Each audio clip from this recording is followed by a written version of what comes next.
జై భీమ్ జై భీమ్ దినపత్రిక ప్రధాన వార్తలు వివిధ దినపత్రిక ప్రధాన వార్తల సారాంశం మార్నింగ్ వార్తలు వెళ్ళేందుకు ప్రధానంగా అయితే హాట్ టాపిక్గా మారుతున్నటువంటి పరిస్థితులు కుల రాజకీయాలు ఒక పక్కన భయంకరమైనటువంటి దోపిడీ పరిస్థితి ఉంది. ఎంత దారుణమైనటువంటి వ్యవస్థను అయితే ఎప్పుడు కూడా కనువినెరగని రీతిలో ఇవాళ జనం అయితే ఇవాళ చూసే నేపథ్యం ఉంది. ఇవాళ ఉన్నటువంటి వర్గీకరణ ఆగదు అనేటువంటి ప్రధాన అంశం కూడా ఇక్కడ చూస్తున్నాం.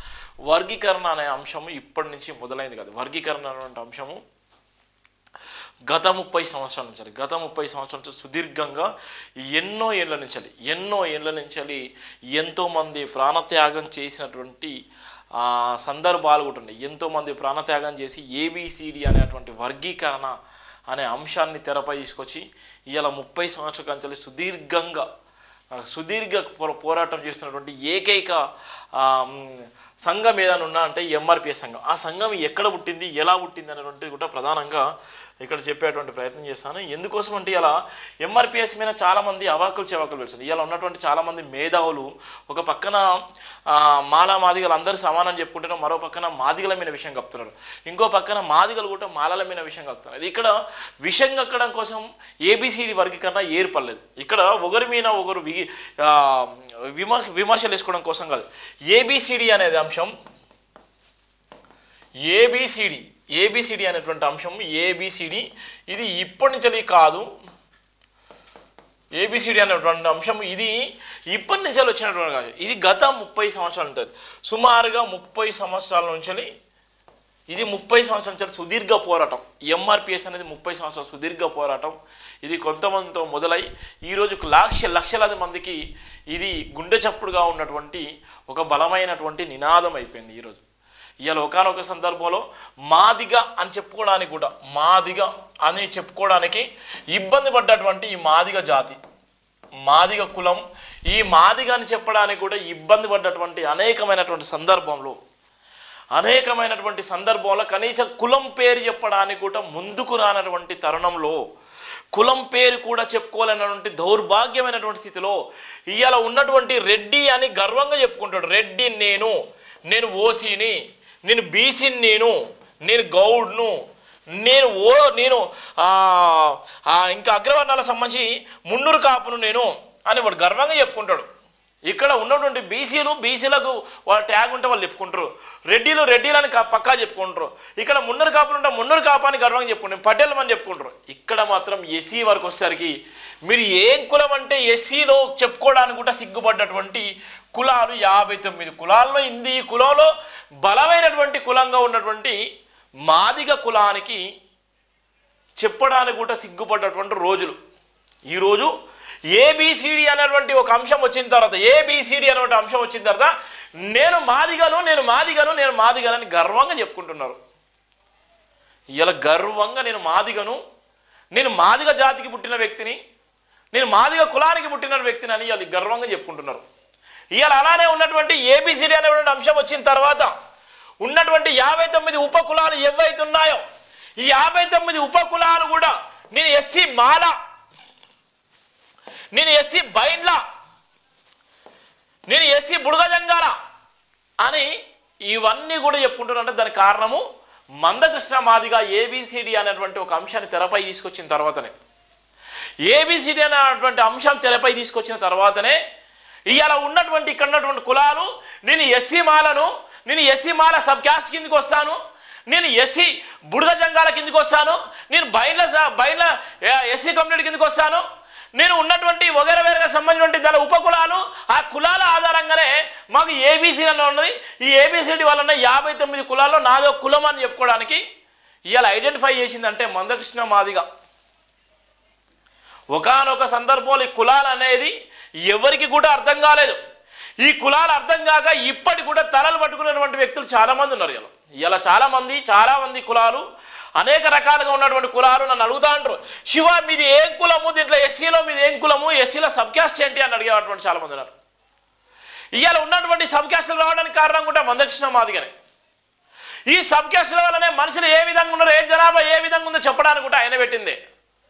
అలాంటి వ్యక్తి మీద ఇలా కనీస అవగాహన లేనటువంటి వ్యక్తులు, కనీస అవగాహన లేనటువంటి వ్యక్తులు, వాళ్ళ వయసుకు రీత్యా కూడా అనుభవం లేనటువంటి వ్యక్తులు ఇష్టానుసారంగా మాట్లాడుతున్నారు.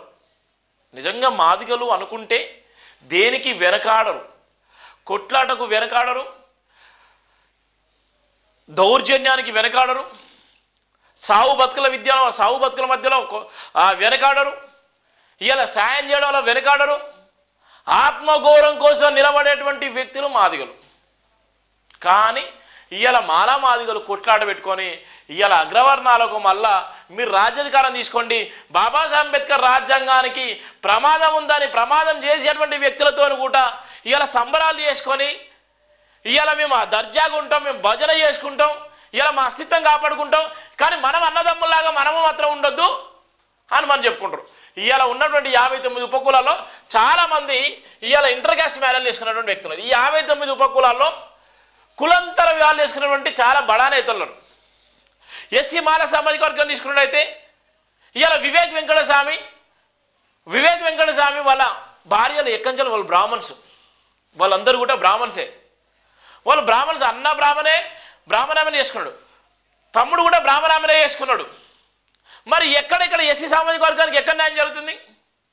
అలానే తీసుకున్న బట్టి విక్రమార్క తీసుకుందాం. బట్టి విక్రమార్క కూడా గుజరాత్ బ్రాహ్మణులు చేసుకున్నాడు. ఇలా ఎక్కడ సామాజిక న్యాయం జరుగుతుంది? సామాజిక న్యాయం అంటే ఒకే కులానికి సంబంధించినటువంటి వ్యక్తులు, ఒకే వర్గానికి సంబంధించినటువంటి వ్యక్తులు సామాజిక కోణంలో ఆలోచించి ఆ కులాన్ని అభివృద్ధి పరిచే విధంగా ఆ కులం కోసం పనిచేసేటువంటి వ్యక్తులను సామాజిక కోణంలో వాళ్ళను ఆదర్శవంతంగా తీసుకోవచ్చు. ఇవాళ ఎవరు ఆదర్శం తీసుకుంటారు? ఇవాళ మన ఇక్కడ చెప్పడానికి కులాలకు అన్నదమ్ములుగా ఉన్నటువంటి మనము కలిసి ఉండొద్దు. అగ్రవర్ణాలను చేసుకొని సొమ్మంతని ఎస్సీ రిజర్వేషన్ వాడుకుంటూ ఇవాళ ఎస్సీ రిజర్వేషన్ ద్వారా కోట్ల రూపాయలు సంపాదించి, లక్షల కోట్ల రూపాయలు సంపాదించి ఇవాళ పక్కదారి పట్టించేటువంటి ప్రయత్నం చేస్తారు. ఇలా మందకృష్ణ మాదిగా ఉన్నాడు. మందకృష్ణ మాదిగా అల్లుడు లేరు, అల్లుడు ఎస్సీ మాల. చూడు, మాదిగకి ఇచ్చినటువంటి నేపథ్యం ఉంది.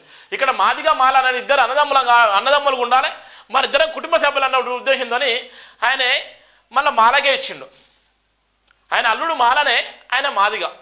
ఒక పక్కన ఏబిసిడి వర్గాన్ని జరగాలి, మాదిగలకు అన్యాయం జరుగుతుందని కూడా తెలిసినప్పుడు కూడా మాల సామాజిక వర్గానికి ఇచ్చే న్యాయబద్ధమైనటువంటి ఆలోచనలు ఉన్నాడు. కానీ వీళ్ళు ఇలా ఉన్నటువంటి వివేక్ వెంకటస్వామి, వినోద్ కానీ వాళ్ళందరూ ఎవరు చేసుకున్నారంటే మళ్ళీ అగ్రవర్ణాలు వాళ్ళు బ్రాహ్మణ్స్ని చేసుకొని ఇలా బ్రాహ్మణ కల్చర్ని ఇలా పెంపొందించేటువంటి నేపథ్యం ఉంది. ఇలా ఆయన మాట్లాడుతాడు. ఇక కొంతమంది అయితే ఉన్నారు చాలామందిగా, ఇక సినీ గేయకులు, ఇక వాళ్ళకి నోటికి ఏది వస్తుంది,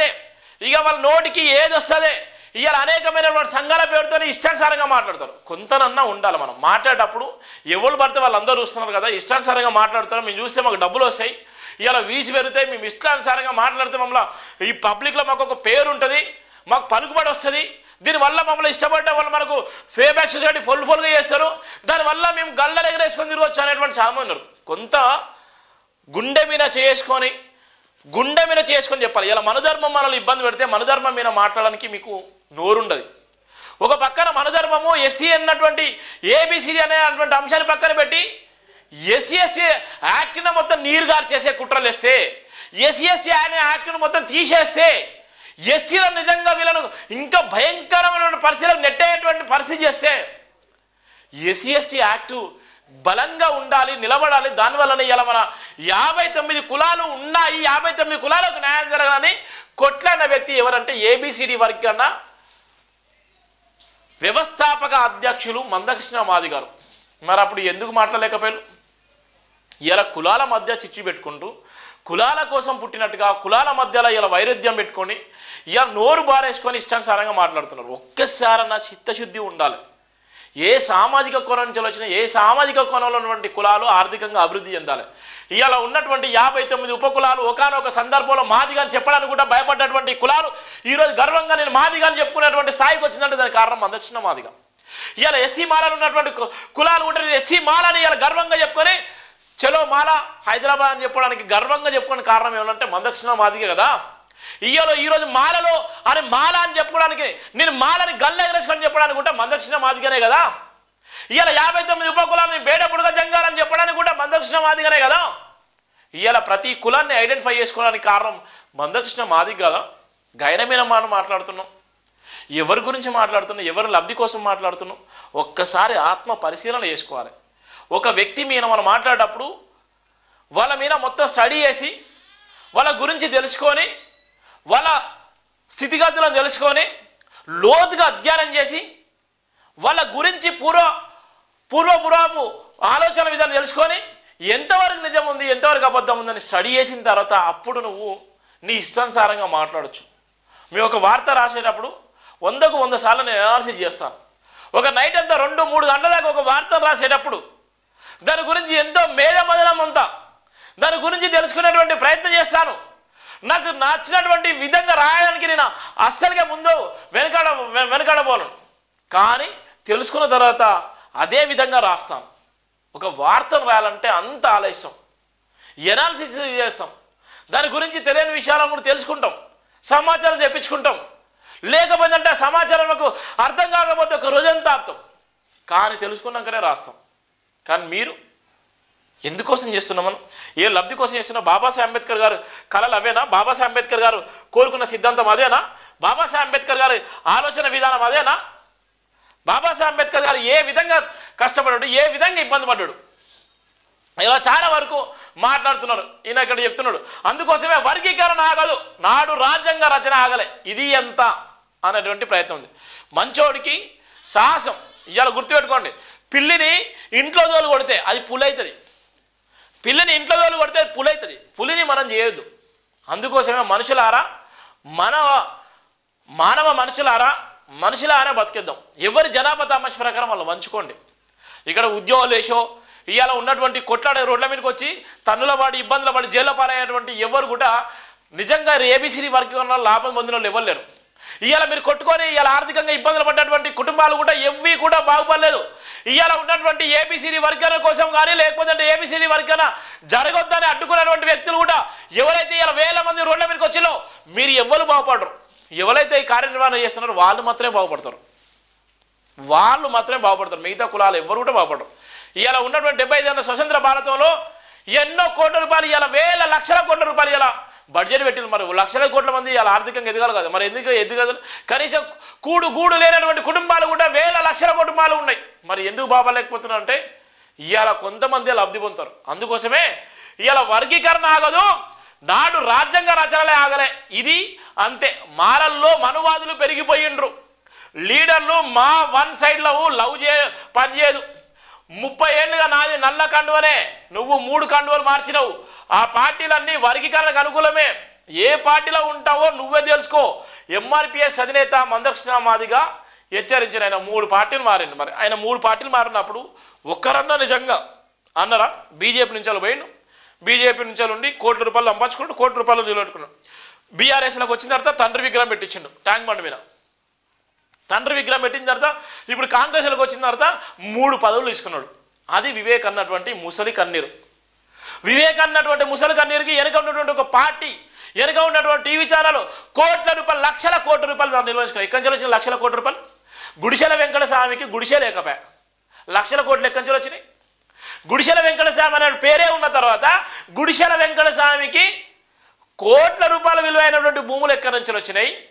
కోట్ల రూపాయలు పడగలెత్తేటువంటి కొడుకులు ఆ సంపాదన ఎక్కడి నుంచి వచ్చింది? ఇవాళ స్విస్ బ్యాంకులో ఉన్నటువంటి డబ్బంతా ఎక్కడి నుంచి వచ్చింది? ఇవాళ ఉన్నటువంటి విశాఖ ఇండస్ట్రీలో ఉన్నటువంటి పెట్టుబడులు ఎక్కడి నుంచి వచ్చినాయి? ఇవాళ ఉన్నటువంటి డాక్టర్ బిఆర్ అంబేద్కర్ బాగలింగంపల్లిలో ఉన్నటువంటి ప్రభుత్వ స్థలాన్ని ఇవాళ దళితుల పేరుతో నడిపించేటువంటి ఆ స్కూల్ యజమాన్యం ఎక్కడి నుంచి వచ్చినాయి? ఇవాళ విశాలమైనటువంటి ఎక్కడ చూసినా కూడా హైదరాబాద్ నగరం నడిబొడ్డున ఎక్కడ చూసినా 5 ఎకరాలు 3 ఎకరాలు 10 ఎకరాల భూములు, ఇవాళ ఎక్కడ చూసినా హైదరాబాద్ చుట్టుపక్కల విశాలమైనటువంటి స్థలాలు ఎక్కడి నుంచి వచ్చినాయి? గుడిసెల వెంకటస్వామి అనేటువంటి పేరు ఉన్న తర్వాత గుడిసెల వెంకటస్వామి పేరుకి గిన్ని వేల లక్షల కోట్ల రూపాయలు ఎక్కడి నుంచి వచ్చినాయి? మరి సిబిఐ కానీ ఈడీ కానీ ఇవన్నీ నిజంగానే మాదిగలు కానీ ఇదే మాదిగలు నిజంగా రోడ్ల మీదకి వచ్చి ఆ ఆస్తుల మీద వాళ్ళు ధర్నాలు రాష్ట్రాలు వేస్తే నీ పరిస్థితి ఏముంటుంది? ఇదే మోడీకి ఈయన దగ్గర అని చెప్తున్నారు. మరి ఇదే మోడీ దగ్గర పోయి నిజంగా మా ఏబిసిని వర్గం అడ్డుకుంటున్నారు, ఈయన అన్ని అక్రమంగా సంపాదించుకుని చెప్తే నీ పరిస్థితి ఉంది. కొంతనన్నా ఉండాలి. ఇలా మాదిగలు మంచితనం ఉన్నారు కాబట్టి ఇలా మీరు సంపాదించుకుంటున్నారు, నీ ఆస్తిలో గుంజుకుంటున్నారు అనుకుంటారా? ఇలా ఏబిసిడి వర్గాన జరిగితే ఎవరి జనాభా తమాష ప్రకారం వాళ్ళ జరుగుతుంది. ఇలా బేడపుడుగా జంగాలు ఇప్పుడు కూడా బొమ్మలు అమ్ముకొని బతున్నారు. బేడపుడుగా జంగాలు బొమ్మల వాళ్ళు కూడా ఎస్సీ కులమే కదా, మరి వాళ్ళ పరిస్థితి ఏంది? వాళ్ళు కూడా జనాభా వాళ్ళు కూడా 10 లక్షలు 20 లక్షల మంది 10 లక్షల మంది 15 లక్షల మంది వాళ్ళు కూడా జనాభా వస్తారట. మరి వాళ్ళు కూడా ఐఏఎస్ ఐపీఎస్లు కావాలి, వాళ్ళు కూడా ఎమ్మెల్యేలు కావాలి, వాళ్ళు కూడా చట్టసభల్లో ఉండాలి, వాళ్ళు కూడా మేయర్లు కావాలి. మరి వాళ్ళకు వద్దా? ఇవన్నీ గవిటి కొట్లాడ కోసం ఇది చెప్తుంటే ఈయన నోటుకు వచ్చినా మాట్లాడుతున్నారు. వర్గీకరణ అడ్డుకుంటామని అమలు కానివ్వబొమ్మని మాట్లాడే వాళ్ళంతా సైకోలని ఎంఆర్పిఎస్ అధినేత మందకృష్ణ మాదిగ మండిపడ్డారు. మాలా సామాజిక వర్గంలో మనువాదుల సంఖ్య భారీగా పెరిగిందని, వారే వర్గీకరణ అడ్డుకుంటున్నామని, మనువాదుల వన్ సైడ్ లవ్ వర్గీకరణ విషయంలో పనికిరాదని దుయ్యబట్టారు. ఇటీవల జరిగిన ఓ సభలో వర్గీకరణను అడ్డుకొని తీరుతామని కాంగ్రెస్లో ఉన్న మాలా సామాజిక వర్గ నాయకులు వ్యాఖ్యలు చేశారని ఆ మాట తీవ్రంగా ఖండిస్తున్నారని చెప్పారు. సోమాజిగూడ ప్రెస్ క్లబ్లో సోమవారం ఆయన మీడియా సమావేశంలో మాట్లాడారు. సభ సాక్షిగా డాక్టర్ బాబాసాహెబ్ అంటే అంబేద్కర్ తీవ్రంగా అవమానించారని ఆగ్రహం వ్యక్తం చేశారు. అంబేద్కర్ పక్కన బాబు జగ్జన ఫోటో పెట్టడానికి ఇష్టమని ఆ సామాజిక వర్గ నేతలు సభ వేదికపై ప్రధాన వక్తగా వ్యవహరించిన వ్యక్తి తన తండ్రి ఫోటోను పెద్దగా పెట్టి ఇవాళ ఉన్నటువంటి బాబాసాహెబ్ అంబేద్కర్ ఫోటో కూడా చిన్న పెట్టినట్టు చెప్పదు. మరి దేనికి అదే నిదర్శనం చెప్పు? బాబాసాహెబ్ అంబేద్కర్ లేకపోతే అక్కడ ఉన్నటువంటి వాళ్ళందరూ ఒక లెక్కన, బాబాసాహెబ్ అంబేద్కర్ వల్ల ఇవాళ స్టేజ్లు వేసుకున్నారు. బాబాసాహెబ్ అంబేద్కర్ లేకపోతే మీ బతుకులేదు, మీ మెతుకులేదు. ఇవాళ ఉన్నటువంటి బాబాసాహెబ్ అంబేద్కర్ ఫోటోని చిన్నగా పెట్టుకొని తండ్రి ఫోటోని పెద్ద పెట్టిల్లు. ఆ తండ్రి మీ అందరికీ జీవితాన్ని ఇచ్చిండా లేదా బాబాసాహెబ్ అంబేద్కర్ జీవితాన్ని ఇచ్చిండా? సామాజిక కోణం ఎక్కడుంది దొరికినా? సామాజిక కోణం లేదు. అందుకోసమే ఇలా ఉన్న నేపథ్యం ఇంత భయంకరంగా ఉంటుంది. అంబేద్కర్ గారిని అవమానించింది, అంబేద్కర్ గారిని ఆత్మహత్యకు కూడా ప్రేరేపించింది, అంబేద్కర్ గారిని ప్రతి అడుగడుగున అవమానపరిచింది ఎవరో గుర్తుపెట్టుకోండి. ఇలా చాలా బాధాకరం. ఇలా మీరు మందకృష్ణ మాదిగని వ్యక్తిగతంగా తిట్టాను. మందకృష్ణ మాదిగ నిజంగా నీ ఆస్తులు ధ్వంసం చేసుకుంటే, నీ ఆస్తులు గుంజుకుంటే, నీ దగ్గరకు వచ్చి అడక తింటే, నీ దగ్గరకు వచ్చి నిజంగా నీ ఆస్తుల మీద నువ్వు తినే అన్నాన్ని గుంజుకుంటే ఆయన మీద తిట్టండి. కానీ ఆయన చేసేట ఒక ధర్మయుద్ధం, జాతి 59 ఉపకులాలకు న్యాయం జరగాలనే ఒక ధర్మయుద్ధంలో ఆయన యుద్ధం చేస్తుంటే ఆ యుద్ధాన్ని పక్కన పెట్టేసి ఇష్టానుసారంగా మాట్లాడతారు. 30 సంవత్సరాల ఆయన 30 సంవత్సరాల అనుభవంలో ఎన్నో ఉన్నటువంటి ఎన్నో సంఘాలకు, ఎన్నో కుల సంఘాలకు ఆదర్శవంతుడు ఆయన, ఎన్నో కుల సంఘాలకు ధైర్యవంతుడు, ఎన్నో కుల సంఘాలకు ఆయన ఒక పీడిత కులాలకు ఆయన ఒక ఆరాధ్య దైవంగా భావిస్తారు. ఇలా బీసీ కుల సంఘాలు కానీ ఇవాళ ఉన్న కుల సంఘాలు అన్నీ పుట్టినాయంటే ఆ కుల సంఘాలకు పెద్దన్న పాత్ర పోషించేది మందకృష్ణ మాదిగనే. అది మర్చిపోయి ఇష్టానుసారంగా మాట్లాడితే రాబోయే రోజుల్లో మాదిగల చేతిలో ఇబ్బంది పడేటువంటి ప్రయత్నం అయితే ఉంటుంది. మాదిగలు దేనికి వెనకాడరు, మాదిగల ఆక్రోశం ఏ విధంగా ఉంటుందో, మాదిగలకున్న బలుపు ఎట్లుంటుందో, మదం ఎట్లుంటుందో, మాదిగల పరిస్థితి ఏ విధంగా ఉంటుందో ప్రతి ఒక్కరికి తెలిసిన విషయమే. మాదిగోడు అనుకుంటే వెనుకకు పోడు, మాదిగోడు సావడానికైనా సిద్ధమే, సంపడానికైనా సిద్ధమే, సావును కూడా ఎదిరించేటువంటి మునగాడు ఎవడంటే మాదిగోడు. అందుకోసమే మాదిగోడు మాదిగోలానే ఉంటాడు. అందుకోసమే మాదిగోడికి నక్కజిత్తులు రావు, మాదిగోడికి సూటిపోటు మాటలు వస్తాయి, ముక్కుసూటిగా మాట్లాడేటువంటి తత్వం ఉన్నోడే మాదిగోడు. గూటం దెబ్బ ఎవరిదంటే మాదిగోడిదే. గూటం దెబ్బ దెబ్బకే దొరలు భయపడిపోయిన వాళ్ళు. మరి అలాంటి దెబ్బలకు మరి మళ్ళీ తెరపై తీసుకొస్తారా, లేకపోతే మరి లేనటువంటి విజృంభాన్ని సృష్టించుకుంటారా, లేకపోతే లేని సమస్యలు సృష్టించుకొని ఇవాళ ఉన్నటువంటి మూలకు పంటరా అని అర్థం కావాలి. ఇలా అందరికీ న్యాయం జరగాలన్నటువంటి డిమాండ్ అయినది. ఇలా ఉన్నటువంటి చాలా వరకు పాపం ఇష్టానుసారంగా మాట్లాడుతున్నారు. ఇష్టానుసారంగా మాట్లాడితే ఎంత బాధాకరం అంటే అంత బాధాకరం పాపం. అందుకోసం చాలామంది మేధావులారా నేను ఒకటే చెప్తున్నాను, కులాలు ఏ పొరకు జనాభా ప్రకారం వాళ్ళు ఉండాలి, ఏ కులం ప్రకారం. కానీ మన అంబేద్కర్ని ఇక్కడ మనం అమ్ముకుంటున్నాం, అంబేద్కర్ మాత్రం అమ్ముకుంటున్నాం, అంబేద్కర్ ఆశయాన్ని మనం బొందబెడుతున్నాం. ఒక పక్కన మనుధర్మం ఇలా భయంకరంగా మన మీద దాడి చేస్తుంటే, మనుధర్మం ఇలా వేల రోజుల నుంచి, వేల సంవత్సరాల నుంచి అడుగడుగున మనం అడ్డుకుంటుంటే ఇలా మనుధర్మం గురించి మాట్లాడినటువంటి దౌర్భాగ్యాల పరిస్థితులు ఉన్నాయి. నిన్న జరిగిన భారీ బహిరంగ సభలో మనుధర్మం నిజంగా ఎట్లొచ్చింది, బాబాసాహెబ్ అంబేద్కర్ ఏం చేసిండు, బాబాసాహెబ్ అంబేద్కర్ వల్ల మనం ఏ విధంగా ఉన్నాం, ఇదే రాజ్యాంగం రాయకపోతే పరిచయం అయింది అని ఎవరని చెప్పాలంటే ఎవరు చెప్పలే. ఇలా కోస్తాం తీస్తాం అని చెప్పారు. ఎంత బాధాకరం. అందుకోసమే ఈ అన్ని చెప్పడానికి ఒక పరిస్థితి అయితే వచ్చిందని చెప్పొచ్చు. దీనివల్ల ఎంత ఇబ్బంది పడుతున్నారంటే అంత ఇబ్బంది పడుతున్నారు. దీనివల్ల ఎంత ఇబ్బంది పడుతున్నారో అంతమంది ఇబ్బంది పడుతున్నారు. దీనివల్ల ఇబ్బంది పడేటువంటి ఎవరైతే ఉన్నారో వాళ్ళందరికీ ఒక హెచ్చరిక, ఎవరైనా కూడా మాలలు కానీ మాదిగలు కానీ అన్నదమ్ముల్లాగా విడిపోదాము, అన్నదమ్ముల్లాగా కలిసి ఉందాము, అన్నదమ్ముల్లాగా ఎవరు తినేటువంటి వాటా వాళ్ళకు పంచుకుందాం అన్నదే ఏబిసిడి వర్గీకరణ. ఈ వర్గీకరణ విషయంలో మనం రాజంతం చేసుకొని ఇవాళ రాజ్యాధికారం అనేటువంటి అంశాన్ని పక్కన పెట్టుకొని కులం కోసం ఇక్కడనే మనం కొట్టుకొని వస్తే అగ్రవర్ణాలు ఎప్పటికీ మనల్ని దగ్గర కూడా రానియరు, బీసీ సామాజిక వర్గం కూడా మనల్ని ఎప్పుడు కూడా దగ్గర రానియదు, వాళ్ళకే కోఆర్డినేషన్ లేదు, వాళ్ళే కొట్టుకొని రాస్తున్నారు. వీళ్ళ మధ్యలో ఒక చిన్న ఏబిసిడి అనేటువంటి ఒక అంశాన్ని తీసుకొచ్చి వాళ్ళు కొట్టుకొని వచ్చే విధంగా చేస్తున్నామని కూడా పార్టీలు కూడా సంబరాలు చేసుకునే నేపథ్యం ఉంటుంది. ఇవాళ ఈ విధంగానే ఉన్నటువంటి నేపథ్యంలో మనం భయంకరమైనటువంటి పరిస్థితిలో ఉంటాం. రాజ్యాంగం కూడా ప్రమాదంలోకి నెట్టబడేటువంటి రోజులు కూడా వస్తాయి. ఈ వర్గీకరణ అంశాన్ని తెరపై తీసుకొచ్చి మన జాతులు కూడా ఆగమయ్యేటువంటి భయంకరమైనటువంటి పోస్టులు కూడా మనం చూస్తున్నటువంటి వార్త అయితే మనం చూస్తున్నాం. ఇది ప్రధానంగా ఉన్నటువంటి నమస్తేలో ఉన్నటువంటి వార్త. ఇగో చూడు, దళిత రైతుకు సర్కార్ దగ్గ. ఈ దళిత రైతు అంటే ఈ ఏ కులమో తెలియదు. ఇక దళిత రైతు అనేది రాసిండు. ఏ పేపర్ వలన ఏ టీవీ ఛానల్ కులం రాయారు, సబ్ క్యాస్ట్ రాయారు. ఇక్కడ దళిత రైతు రాశారు. మరి దళిత రైతుకు న్యాయం జరగాలంటే ఇక్కడ ఉన్నటువంటి ఏబిసిడియే కానీ ఏబిసి ఉన్నటువంటి ఏ కులమైనా కూడా రిజర్వేషన్ అయితే ఇక్కడ పలానా కులానికి అన్యాయం జరిగిందని రాస్తారు కదా. ఇక దళిత రైతుకు సర్కారు ఉద్యోగికి చూపిన అధికారులు ఫలితంగా మాఫీ కానీ 1.92 లక్షల రుణం కలెక్టర్ ఆదేశాలు ఇచ్చినా అమలు కానీ వైనం. మాఫీ చేస్తారా, ఉద్యోగం ఇస్తారా తేల్చకుండా రైతులకు. చూడు ఎంత ఇక్కడ దళిత రైతు అని రాశారు. షెడ్యూల్ కులాన్ని రైతులను రాయాలి, దళిత రైతుకు సబ్ క్యాస్ట్ అని రాయాలి. ఇంకో ఇలాంటి సందర్భంలో ఏబిసిడి వర్గాలను కావాలని చెప్పేటువంటి ప్రయత్నం.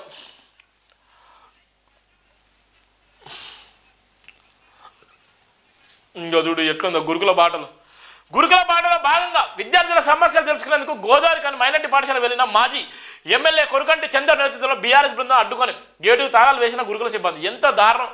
తప్పు చేసిన గురుకుల పాఠశాల పోవాలంటే ఇలా తాళాలు వేస్తారా? గురుకుల పాఠశాలలు పోవాలంటే తాళాలు వేస్తారా? గురుకుల పాఠశాల నీ అయ్యా సోకిరా, నీ అబ్బా సాకిరా? ఎవరు సంబంధించింది గురుకుల పాఠశాల కన్నా విద్యార్థులు లేకపోతే ఇలా జీతాలు వస్తాయా? గురుకుల పాఠశాల నిజంగా బాగుంటే ఇలా ఎవరైనా వస్తారు కదా. గురుకుల పాఠశాల చదువుకున్నటువంటి ప్రతి ఒక్కరి కూడా ప్రభుత్వ పాఠశాలలు అంటే ప్రతి ఒక్కరికి సర్వ హక్కులు ఉన్నటువంటి పరిస్థితి. ఏదైనా ప్రైవేట్ పాఠశాలలో మీరు తాళాలు వేసుకోవడానికి ఇలా ఆర్ఎస్ ప్రవీణ్ కుమార్ సార్ మీద నిన్న ఒక కేసు పెట్టిళ్ళు. దేనికి ఆ కేసు? ఎలాంటి కేసులు? ఇలా గురుకుల పాఠశాల సందర్శిస్తే ఇగో తాళాలు వేసుకున్నారు. కనీసం గిది పరిస్థితి. ఇలా వీళ్ళే ఉంటారా? లైఫ్ లాంగ్ వీళ్ళే ఉంటారా? ఎంత దారుణం చూడు ఇలా గురుకుల పాఠశాలను. అంత చక్కగుంటే అడ్డగింతలు ఎందుకు? నాడు కిలిమంజారో పర్వతం పైకి నేడు పురుగులన్నం వద్దని రోడ్లపైకి. విద్యార్థుల కోసం సర్కారు పట్టదా? గురుకులాలు అంతా బాగుంటే బీఆర్ఎస్ బృందాలను ఎందుకు అడ్డుకుంటున్నారు? తన విద్యాశాఖపై సీఎంకే పట్టింపు లేదు. పిల్లలకు అన్నం పెట్టలేని దద్దమ్మ ప్రభుత్వం. సర్కారు సత్తా ఏడులోనే తెలిసిపోయే. మాజీ మంత్రి జగదీష్ రెడ్డి కూడా ఆయన ఆగ్రహం చేసిన. ఆయన కూడా గురుకుల పాఠశాలకు విద్యాశాఖ కూడా ఉన్నటువంటి నేపథ్యం. గురుకుల పాఠశాలకు మంత్రిగా వ్యవహరించిన నేపథ్యం ఉంది. గురుకుల పాఠశాలకు ఆయన మంత్రిగా ఉండి కూడా అనేకమైనటువంటి సంక్షేమ పథకాల విషయంలో ఆయన దగ్గరుండి కూడా చూసిన నేపథ్యం ఉంది. కేసీఆర్ హయాంలో గురుకుల విద్యార్థులు కీలిమంజారో వంటి పర్వతాలు అదిరేస్తే రేవంత్ రెడ్డి హయాంలో పురుగులన్నం పెట్టొద్దని రోడ్లు ఎక్కుతున్నారని మాజీ మంత్రి జగదీష్ రెడ్డి ఆవేదన వ్యక్తం చేశారు. రాష్ట్ర ప్రభుత్వం చెప్తున్నట్టు గురుకులాలు అద్భుతంగా ఉంటే బీఆర్ఎస్ నాయకులు ఎందుకు అడ్డుకుంటున్నారో చెప్పాలని డిమాండ్ చేశారు.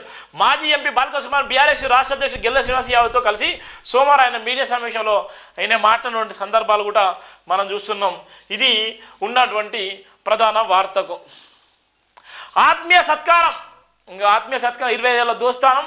ఆత్మీయ సత్కారం ఆయన అమెరికాకి వెళ్తున్నాడు. భారతదేశం నుంచి అమెరికాకి వెళ్తున్న సందర్భంలో ఎవరైతే బీఆర్ఎస్ పార్టీ సంబంధించిన నాయకులున్నారో బీఆర్ఎస్ అధినేత ఇచ్చినటువంటి విందు అనంతరం అక్కడ ఉన్నటువంటి కార్యకర్తలు వాళ్ళందరూ కూడా వెన్నుదన్నుగా ఉండి అక్కడ ఉన్నటువంటి ఎమ్మెల్సీ శ్రీనివాసరెడ్డి వాళ్ళందరికీ చేదోడు వాదోడుగా ఉండి అనేకమైనటువంటి అంశాల విషయంలో ఆయన ఇచ్చినటువంటి ఆదేశాల మేరకు ఆయన పనిచేసిన సుదీర్ఘకాలంగా ఆయన అమెరికా పర్యటన నేపథ్యంలో ఆత్మీయ కుటుంబంతో ఉన్నటువంటి ఈ బంధాన్ని విడనాడి అమెరికాకు పోయే ప్రయాణంలో వాళ్ళందరూ కూడా ఆత్మీయంగా ఆయనను ఘన సన్మానం చేసిన నేపథ్యం ఉంది. అందుకోసమే సుదీర్ఘకాలం బీఆర్ఎస్ వివిధ బాధ్యతలు నిర్వహించిన శ్రీనివాసరెడ్డికి దంపతులు సోమవారం తెలంగాణ భవన్లో సత్కరిస్తున్న మాజీ మంత్రులు హరీష్ రావు, ప్రశాంత్ రెడ్డి, శ్రీనివాస్ గౌడ్, శాసనమండలి బీఆర్ఎస్ పక్ష నేత మధుసూదన్ చారి, ఎమ్మెల్యేలు పాడి కౌశిక్ రెడ్డి, చింత ప్రభాకర్, పార్టీ నేతలు వినోద్ కుమార్, దేవిప్రసాద్, ఎర్రోల శ్రీనివాస్, మహాదేవరెడ్డి, డాక్టర్ ఆర్ఎస్ ప్రవీణ్ కుమార్ అనేటువంటి వీళ్ళందరూ కూడా నిన్న ఘనంగా కూడా ఆయనను సన్మానించి ఆయనను అభినందించిన నేపథ్యం కూడా మనం ఏడాది పాలన ఏడదగని వేదన, పూటకో మాట రేవంత్ పరిపాట, ఫిరాయింపులు, దబాయింపులు, బూకాయింపులు అన్నీ హరీష్ రావే.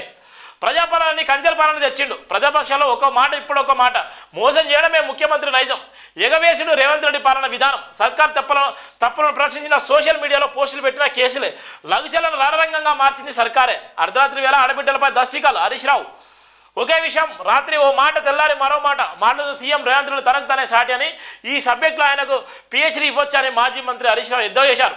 ఏడాది కాంగ్రెస్ పాలనలో ప్రజలు ఎడదగని వంచనకు గురయ్యారని ప్రజాపాలన చెప్పి గద్దెనెక్కి ప్రజల హక్కులను కాలహరిస్తున్న నిర్బంధాలు అణచివేతలు కంచెల ఆంక్షలు నితృత్వం అయ్యాయని చిన్నారులు మహిళలు గర్భాలపై దోషికలు పెరిగాయని నిప్పులు జరిగారు. రేవంత్ రెడ్డి ప్రతిపక్షంలో ఉన్నప్పుడు ఓ మాట ఇప్పుడో మాట మాట్లాడుతూ డబుల్ స్టాండర్డ్గా లీడర్గా ఎదిగినటువంటి నేపథ్యం ఉందని కూడా ఆయన దయ్యబట్టిన నేపథ్యం కూడా మనం చూస్తున్నాం. ఇది ఉన్నటువంటి ప్రధాన వార్త.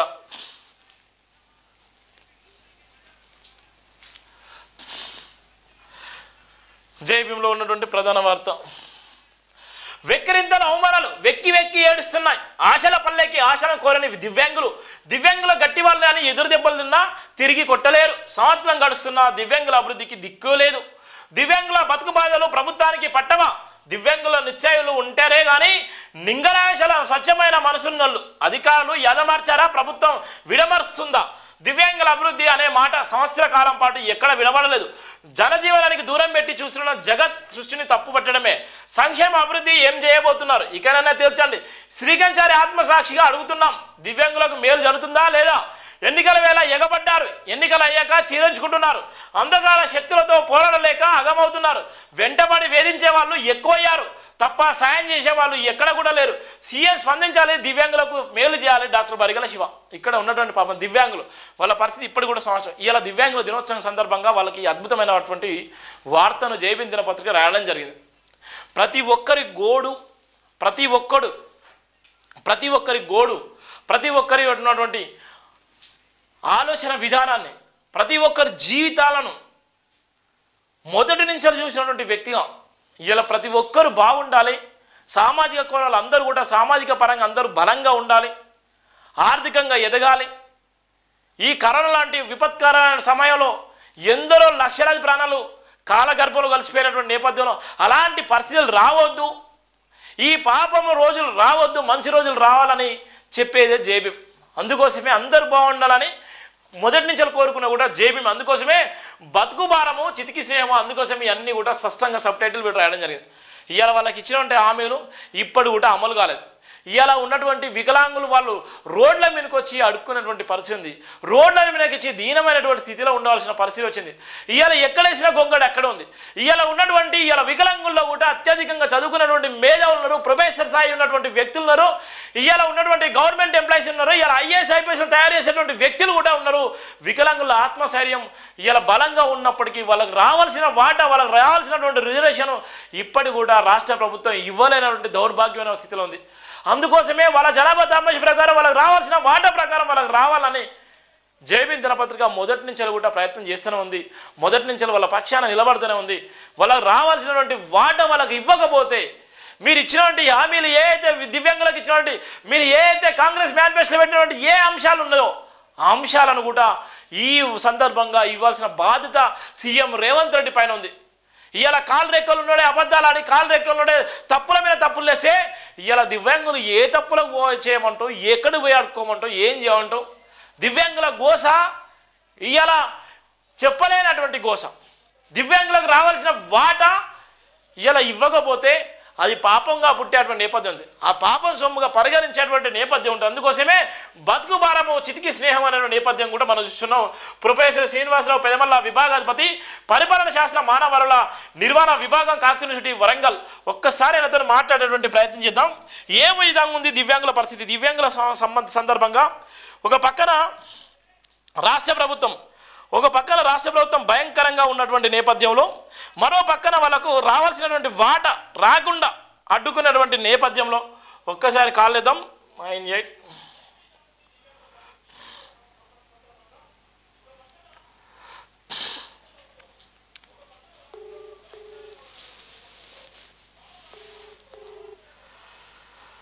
ఒక్కసారి sir good morning sir. Jai Bhim sir. Good morning. Thank you. భారీ ఎత్తున రాసినందుకు సార్ లైవ్లో ఉన్నాం సార్. లైవ్ నడుస్తుంది సార్. చాలామంది మన లైవ్ చూస్తున్నారు.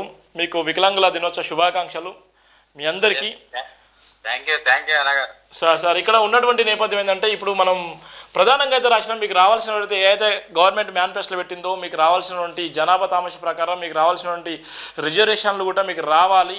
మీకు ఏదైతే ఉందో అందరిలాగా మీరు లేరు కాబట్టి మీకు రావాల్సినటువంటి దివ్యాంగుల కోట నుంచి మీకు అనేకమైనటువంటి అవకాశాలు కాంగ్రెస్ పార్టీ గెలిస్తే అన్నీ ఇస్తానని చెప్పి ఇప్పటికీ వన్ ఇయర్ అవుతున్నప్పటికీ కూడా ఇప్పటివరకు ఏ మాత్రం ఇవ్వలేదు. దాని విషయంలో అసలు ఏ విధంగా మీరు ఈ ప్రభుత్వానికి చెప్పాలనుకుంటున్నారు? ఇవాళ దివ్యాంగుల పక్షాన మొదటి నుంచి కూడా మీరు అనేక సందర్భంలో అందరికీ ఆదర్శవంతమైనటువంటి వ్యక్తిగా మీరు ఉన్నారు సార్.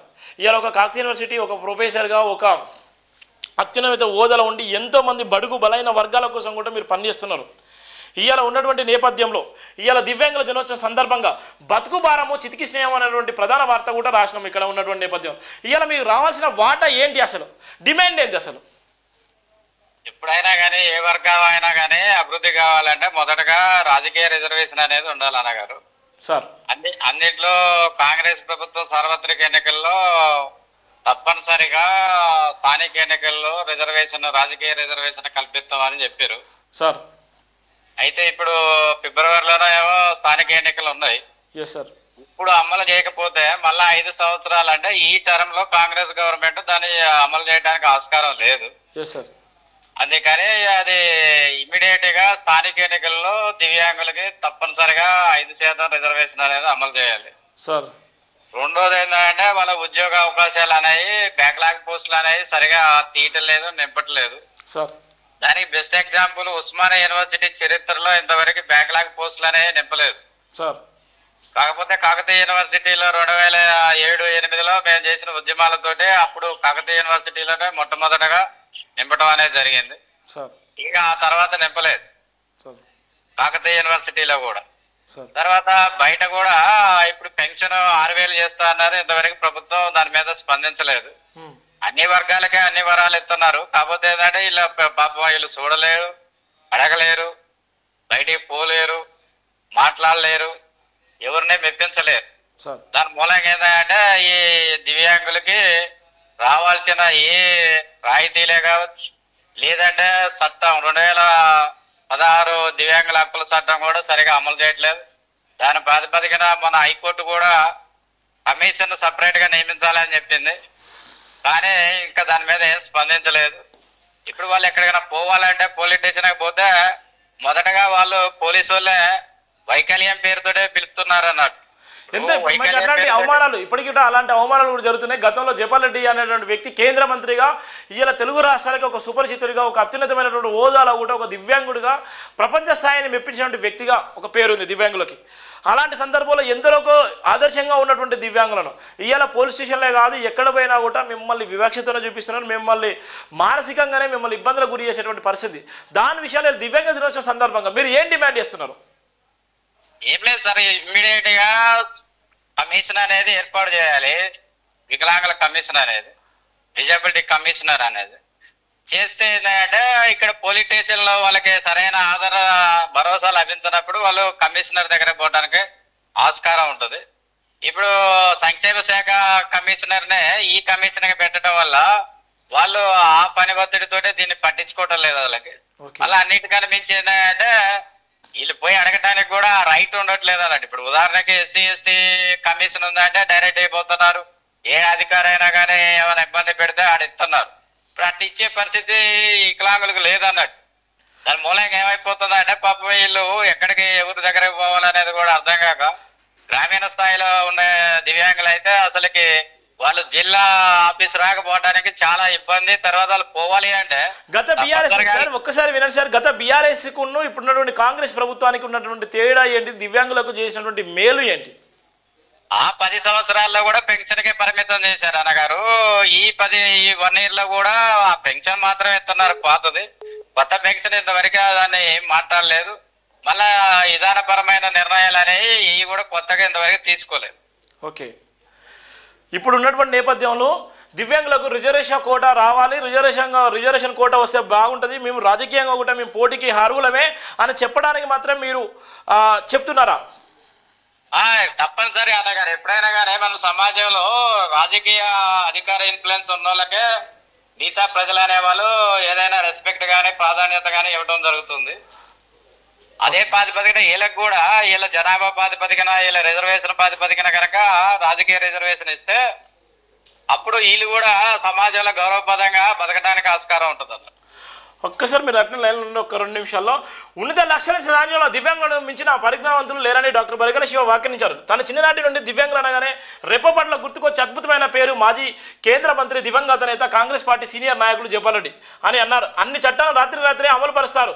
దివ్యాంగుల చట్టం అనేసరికి పట్టింపు లేకుండా చూస్తున్నారని, దానివల్ల తెలంగాణ రాష్ట్ర వ్యాప్తంగా అన్ని వర్గాల దివ్యాంగులు వేదన పడుతున్నారని, నేటితో ప్రభుత్వం ఏర్పడి సరిగ్గా సంవత్సరం గడుస్తుండగా దివ్యాంగుల ఆంక్షలు లక్ష్యాలు నెరవేర్చే కొరకు సంక్షేమ అభివృద్ధి కొరకు ఏర్పాటు చేయబడ్డ 2016 చట్టం నేటికి చట్టంగానే మిగిలింది తప్ప అమల్లోకి రాలేదన్నారు. దివ్యాంగుల ప్రభుత్వాలను ఆస్తులు కానీ, అంతస్తులు కానీ, ఐశ్వర్యాలు కానీ, సంపద కానీ, పెద్ద ఆశయాలు ఏమీ కోరలేదని, దివ్యాంగుల సంక్షేమానికి ప్రభుత్వం కట్టుబడి ఉంటే చాలంటూ వ్యాఖ్యానించారు.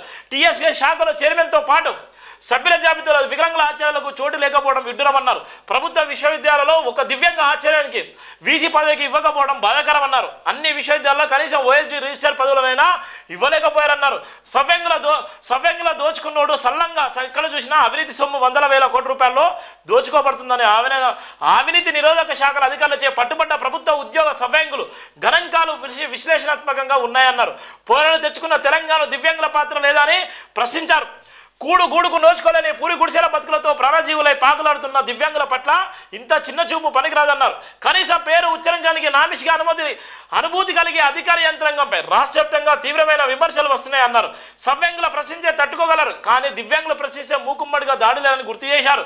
చట్టంలో వాటా, న్యాయస్థానంలో వాటా, ఉద్యోగుల్లో వాటా, అధికార పదవుల్లో వాటా, మంత్రిత్వ శాఖల్లో వాటా, నామినేట్ పదవుల్లో వాటా, నాయకుల్లో వాటా, శాసనసభ్యుల ఎంపీల్లో వాటా, ఇలాంటి పెద్ద ఆశలు ఏమీ కోరుకోలేనప్పటికీ కనీస సంక్షేమ ఏర్పాటు కోసమైనా ప్రభుత్వం ముందుకు రాకపోవడం ఎంత విచారకరమన్నారు. సంవత్సరం కాలం పాటు అన్ని ప్రభుత్వ శాఖలు దివ్యాంగుల చట్టం ప్రకారంగా సవ్యంగులతో సభాపులుగా హక్కులు కల్పించినట్లయితే తెలంగాణ రాష్ట్ర వ్యాప్తంగా అవినీతి 60% అంతమయ్యేదన్నారు. ఒక్కొక్క సాధారణ సవ్యంగ ఉద్యోగి రాష్ట్ర అవినీతి నిరోధక శాఖ అధికారులచే పట్టుబడుతున్న సందర్భంలో ఆస్తుల లెక్కలు వివరణ పసిగడితే కళ్ళకు జిగులుమంటూ జీవితాలపై విరక్తులు కలుగుతున్నాయన్నారు. దివ్యాంగుల బతుకు బాధలు ప్రభుత్వానికి పట్టడం లేదన్నారు. దివ్యాంగుల దేంట్లో తక్కువ కనిపిస్తున్నారో అర్థం కావడం లేదన్నారు. దివ్యాంగుల సంక్షేమ వాటా అడిగితే చీవట్లు పెడుతున్నారన్నారు. అన్ని అధికార పదవుల్లో వాటాలు రావాల్సిందని డిమాండ్ చేస్తున్నారు. కోరి హామీలు ఇచ్చారు, ఎక్కలేని బాధలు ఎందుకు పెడుతున్నారని ప్రభుత్వం నిలదీశారు. దివ్యాంగులు అంటే ఎందుకింత చిన్న చూపు, ప్రభుత్వ పెద్దలు జవాబులు ఇవ్వాలన్నారు. అన్ని వర్గాల ప్రజలకు మేలు చేస్తున్నప్పుడు దివ్యాంగులకు ఎందుకు మారుస్తున్నట్టు ప్రభుత్వంపై కూడా విరుచుకుపడ్డటువంటి నేపథ్యం కూడా ఉంది. ఇది జైబిన్ దినపత్రిక మొదటి నుంచి కూడా మీ గురించి రాస్తున్నటువంటి ప్రధాన వార్తలు సార్. కానీ ఇలా దివ్యాంగుల మీద భయంకరమైనటువంటి ఒక దాడి జరుగుతుంది, అంటే మానసిక దాడి. ఈ మానసిక దాడి రాబోయే రోజుల్లో ఇంకా దివ్యాంగులు ఇంకా రోడ్డు మీదకి వచ్చి చెప్పుకోలేనటువంటి పరిస్థితి. ఇలా మీరన్నా ఇంకా పోలీస్ స్టేషన్ దాకా వెళ్ళిపోతున్నారు సార్. ఇలా మిమ్మల్ని నమ్ముకొని వందలాది మంది ఉన్నప్పుడు కూడా ఇంకా మిగిలినటువంటి దివ్యాంగులు కూడా కనీసము ఆ ఊరు నుంచి కూడా బయటికి రాలేనటువంటి పరిస్థితులు ఉన్నారు. ఈ పాపము ప్రభుత్వాలదా, ఈ పాపము ఎవరిది అంటారు సార్? సార్ హలో సార్ చెప్పండి, ఈ పాపము ప్రభుత్వాలదా లేకపోతే పరిపాలించేటువంటి పరిపాలకులదా? ఇవాళ ఎందరికో ఆదర్శంగా ఉన్నటువంటి జపాలరెడ్డిని స్ఫూర్తి తీసుకున్నటువంటి దివ్యాంగులకు ఇవాళ ఈ ప్రభుత్వాలు కాల రాస్తున్నటువంటి పరిస్థితి ఏంటి? చివరిగా చెప్పండి. ఏం లేదు అన్నగారు, ఇది అంతా కూడా పాలకుల పాపమే.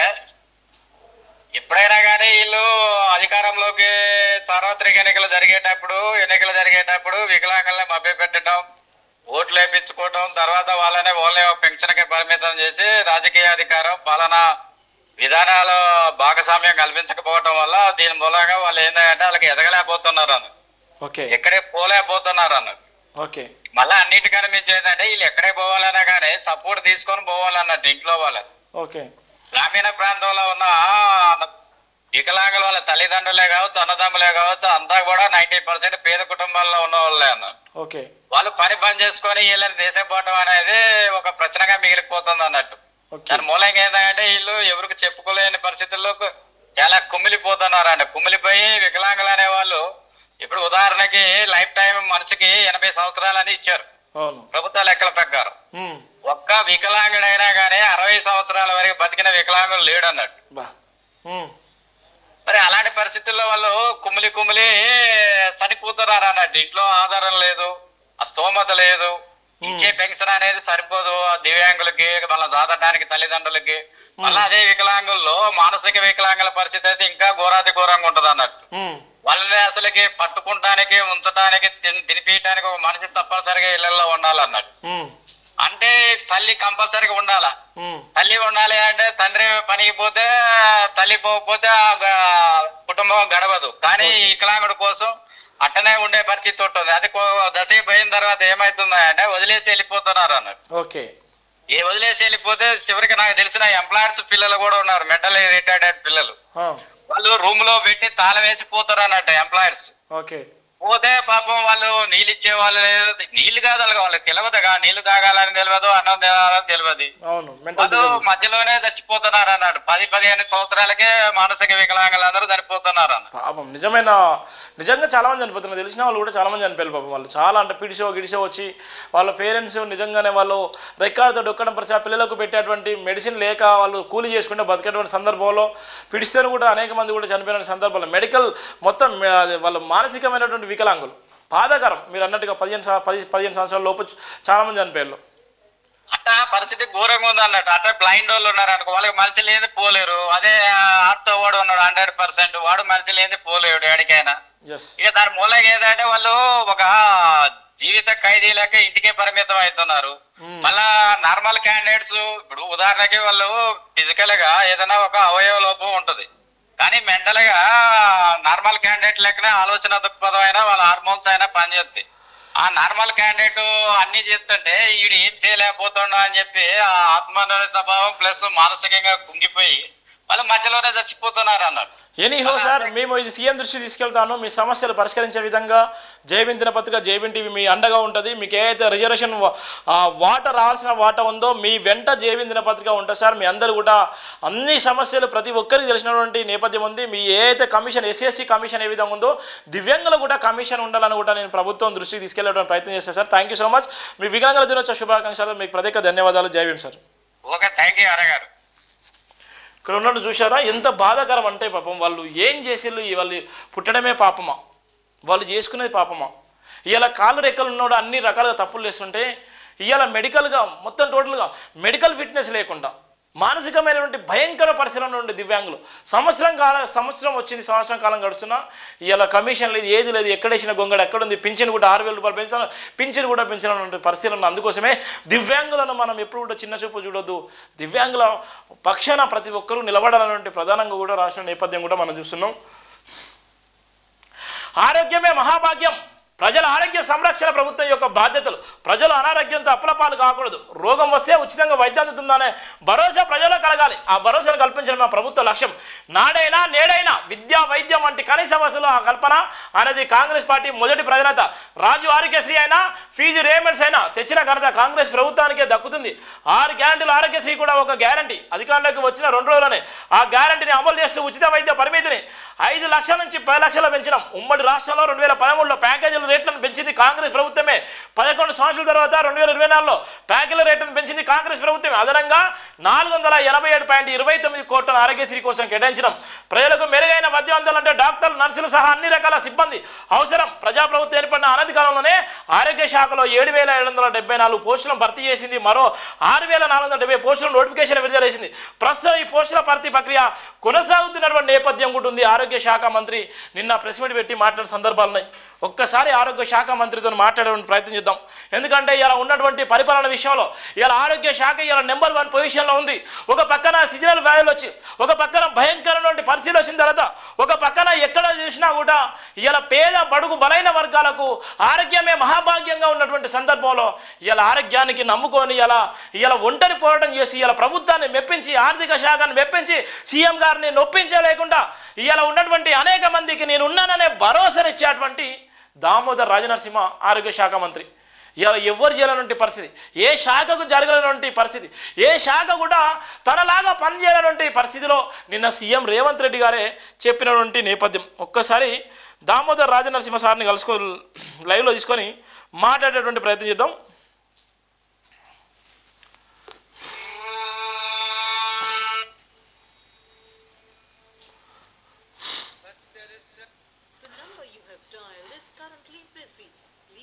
సార్ ఏదో మీటింగ్లో ఉన్నట్టున్నాడు.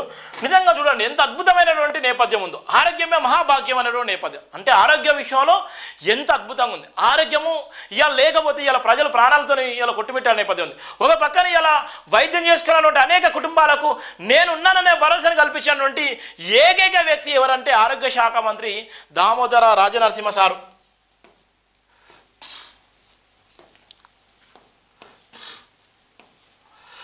సచివాలయ సెక్యూరిటీ అధికారిగా డీసీపీ దేవిదాస్. అరే మళ్ళీ కాల్ చేస్తున్నా, నాకు మినిస్టర్ గారు కాల్ చేస్తున్నారు.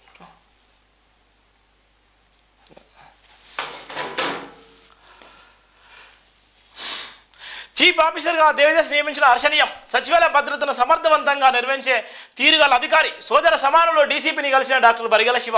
తెలంగాణ డాక్టర్ బిఆర్ అంబేద్కర్ సచివాలయ chief security officer DCP Devidas నియమించడం హర్షదగ్గ విషయమని డాక్టర్ బరిగల శివ అన్నారు. తన చాంబర్లో మరేపూర్వకం కలిసి జేబీ మహనీయుల చిత్రపటం ఇవ్వడం జరిగింది. ఈ సందర్భంగా జేబీ చైర్మన్ స్పందిస్తూ సచివాలయ భద్రతకు డీసీపీ దేవిదాస్ రూపంలో అద్భుతమైన రోజులు రాబోతున్నాయని ఆశాభావం వ్యక్తపరిచారు. అన్ని వర్గాల ప్రజలు మామన్నలను తన భద్రత పరిపాలనలో ప్రశంసలు పొందగల ధీమా వ్యక్తం చేశారు. వీళ్ళంతా సిఆర్పిఎఫ్ పోలీసులు. ఇవాళ ఉన్నటువంటి సమత బ్లాక్ నుంచి మొదలుకుంటే రాజశేఖర్ ఆయాము, కిరణ్ కుమార్ రెడ్డి ఆయాము, రోషయ్య ఆయాములో కూడా వాళ్ళు పనిచేసినటువంటి భద్రతా అధికారులు. ఇవాళ ఉన్నటువంటి వెంకటేశ్వర స్వామి తిరుపతి దేవస్థానం చైర్మన్, తిరుపతి దేవస్థానం కూడా బందోబస్తు ఇచ్చినటువంటి ఈ పోలీసు ఉన్నతాధికారులు. ఇవాళ సిఆర్పిఎఫ్ పుట్టిందే వీళ్ళ కోసం పుట్టింది. ఇవాళ వీళ్ళ కోసం పుట్టినటువంటి ఇబ్బందిలో ఇవాళ కొంతమంది కుట్ర కుతంత్రాలు వేస్తే కొత్త సచివాలయానికి వీళ్ళని తీసి పక్కన పెడితే ఎక్కడెక్కడ దిక్కుమొక్కు లేకుండా ఎక్కడెక్కడ పోయినటువంటి నేపథ్యం ఉంది. ఇలా వీళ్ళ పక్షాన నిలబడి వీళ్ళ పక్షాన ఇండియన్ చీఫ్కు సీఎం రేవంత్ రెడ్డి కూడా చెప్పిన సందర్భాలు కూడా ఉన్నాయి.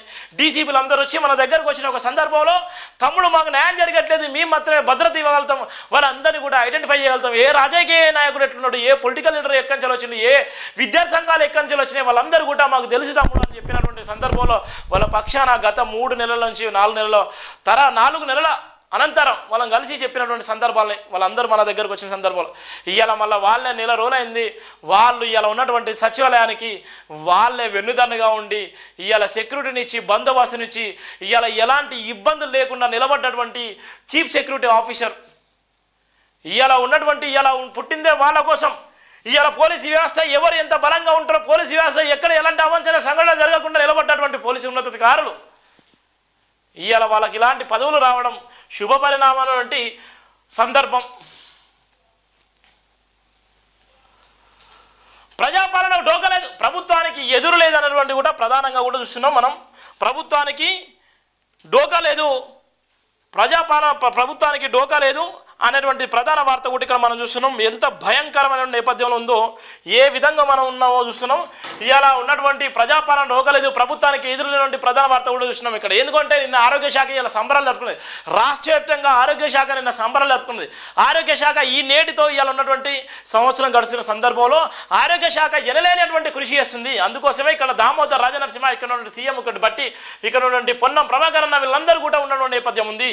వాళ్ళందరూ కూడా ఇవాళ ఉన్నటువంటి ఆరోగ్య శాఖ ఇవాళ ఒక్కటి బలంగా ఉన్నట్టయితే ఎన్ని కష్టాలు వచ్చినా ఎన్ని బాధలు వచ్చినా పేదోడు పోయి వైద్యం చేసుకునే నేపథ్యం ఉంది. అందుకోసమే పేదోడి కళను సొంతం చేయాలంటే ఆరోగ్య శాఖ బలపడాలనేటువంటి నేపథ్యంలోనే మా అన్న డాక్టర్ కాకపోయినా, మంత్రి గారు డాక్టర్ కాకపోయినా డాక్టర్ లాగా, ఇంజనీర్ కాకపోయినా ఇంజనీరింగ్ లాగా ఇవాళ ఉన్నటువంటి సీఎం హోదాను అధిరోహించేటువంటి ఆ అనుభవం ఉన్నప్పటికీ కూడా ఇవాళ మంత్రిగా అనేకమైనటువంటి సేవలు చేసేటువంటి అదృష్టవంతుడు దామోదర్ రాజనరసింహ. ఇవాళ ఉన్నటువంటి అనేకమైనటువంటి ఇవాళ డాక్టర్లే కాదు, ఇవాళ ఏదైతే చెతస్కోప్ పట్టుకున్నటువంటి ప్రతి ఒక్కరికి ఇవాళ దేవుడు ఎవరంటే ఇవాళ ఆరోగ్య శాఖ మంత్రి. ఇవాళ ఎన్ని కష్టాల్లో ఉన్నప్పటికీ కూడా వాళ్ళ బాధలు తెలిసినటువంటి వ్యక్తి ఎవరంటే ఆరోగ్య శాఖ మంత్రి. అందుకోసమే ఇవాళ ఉన్నటువంటి అనేకమైనటువంటి 10 నిమిషాల్లో ఇవాళ అంబులెన్స్ వచ్చే విధంగా, 10 నిమిషాల్లో ఎక్కడైనా ఇబ్బంది జరిగిందంటే 108కి 104 కాల్ చేస్తే 10 నిమిషాల్లో మీ కళ్ళ ముందు వాలిపోయే విధంగా ఆయన తీసుకొచ్చేటువంటి వెసులుబాటు తీసుకొచ్చిండు. అందుకోసమే ఆరోగ్య శాఖ ఇవాళ బలపడుతుంది. ఆరోగ్య శాఖని ఇవాళ ముఖ్యమంత్రి గారు అనేక సందర్భాల్లో కొనియాడినటువంటి నేపథ్యం ఉంది. మా దగ్గర మాట్లాడుతున్నాడు ఆరోగ్య శాఖ నుంచి కూడా కన్విన్స్ చేసి ఆరోగ్య శాఖ నుంచి డబ్బులు తెచ్చుకుంటూ నా దగ్గర అమలు చేస్తున్నాడు. ఇవాళ ఉన్నటువంటి దామోదర్ అన్న ఇవాళ గొప్ప వ్యక్తి అని కూడా చెప్పిన సందర్భాలు. అందుకోసమే మంత్రి గారికి ఫోన్ చేస్తే మంత్రి గారు ఫోన్ లిఫ్ట్ చేయట్లేదు. సంవత్సర కాలం పాటు సంపూర్ణంగా పరిపాలించాం, సకాలం నిర్వహించలేని పనులన్నీ రానున్న కాలం నిర్వహించి తీరుతాం, ప్రజాభిష్టం మేరకే పరిపాలన కొనసాగించాం. ప్రజలారా, ప్రజాపాలనకు మీరే అండగా నిలవాలి. తెలంగాణ సీఎం రేవంత్ రెడ్డి. గడిచిన 10 ఏళ్లలో తెలంగాణ ప్రజలు ఆకాంక్షలు నెరవేరలేదని గత పరిపాలనను సరిదిద్దుకుంటూ ప్రజాప్రభుత్వ నిర్ణయాలు తీసుకుంటుందని ముఖ్యమంత్రి రేవంత్ రెడ్డి చెప్పారు. ప్రజాప్రభుత్వం ఏర్పడిన మొదటి సంవత్సరంలో చేసిన పనులని గమనిస్తే భవిష్యత్తులో ఎలాంటి ఆలోచనలతో ముందుకు వెళ్తామో అర్థమవుతుందని అన్నారు. తెలంగాణ చరిత్ర సంస్కృతిని ప్రపంచానికి చాటేలా 7, 8, 9 తేదీలో తెలంగాణ అవతరణ దినోత్సవాలు మొదటి సంవత్సరం విజయోత్సవాలను నిర్వహిస్తున్నామని విచారించారు. నెక్లెస్ రోడ్లను ఆ 3 రోజుల పాటు అంగరంగ వైభవంగా నిర్వహించే తెలంగాణ కార్నివాల్లో అందరూ పాల్గొని ఆశ్రయించాలని ముఖ్యమంత్రి పిలుపునిచ్చారు. ప్రజాపాలన ప్రజా విజయోత్సవాల భాగంగా ఎన్టీఆర్ మార్గ్ HMDA గ్రౌండ్స్లో నిర్వహించిన ఆరోగ్య ఉత్సవాల్లో ముఖ్యమంత్రి ఉప ముఖ్యమంత్రి మల్లు భట్టి విక్రమార్క వైద్య ఆరోగ్య శాఖ మంత్రి దామోదర్ రాజనరసింహ, రవాణా బీసీ సంక్షేమ శాఖ మంత్రి పొన్నం ప్రభాకర్ ఇతర ప్రజాప్రతినిధులతో కలిసి పాల్గొన్నారు. రాష్ట్రంలో 16 నర్సింగ్ కాలేజీలు, 28 ప్రభుత్వ పారామెడికల్ కాలేజీలు వేదిక నుంచి వర్చువల్గా ప్రారంభించారు. దేశంలోని మొట్టమొదటిసారిగా తెలంగాణలో 32 ట్రాన్స్జెండర్ మైత్రి ట్రాన్స్ క్లినిక్లను కూడా ఈ వేదిక నుంచి కూడా ప్రారంభించిన నేపథ్యం ఉంటుంది. కొత్తగా నియమితులైన 422 సివిల్ అసిస్టెంట్ సర్జన్స్, 24 మంది ఫుడ్ సేఫ్టీ ఆఫీసర్కు నియామక పత్రాలు కూడా అందించారు. అంతకుముందు 200 పైసలకు అంబులెన్స్లు జెండా ఊపి ప్రారంభించారు. ఈ సందర్భంగా సీఎం మాట్లాడుతూ ఈ తెలంగాణ సమాజమే మా కుటుంబం అని భావించి అధికారంలోకి వచ్చిన తొలి ఏడాదిలోపే 50,000 పైగా ఉద్యోగ నియామకాలు పూర్తి చేయడంపై విడమర్చి చెప్పారు. పబ్లిక్ సర్వీస్ కమిషన్ పొలిటికల్ రీహబిలిటేషన్గా సెంటర్గా మార్చదలుచుకోలేదు, అదొక ఉన్నతమైన సంస్థ, అందుకే పూర్తిగా ప్రక్షాళన చేశామని తెలిపారు. ముఖ్యమంత్రి సహాయనిధి కింద ఏడాదిలో పేదల వైద్యానికి రికార్డు స్థాయిలో 835 కోట్ల రూపాయలు అందించాం. ఇది ఉన్నటువంటి చరిత్ర. 835 కోట్ల రూపాయలు అందించిన నేపథ్యం ప్రభుత్వం 450 కోట్ల రూపాయలకు మించి ఖర్చు చేయలేదు.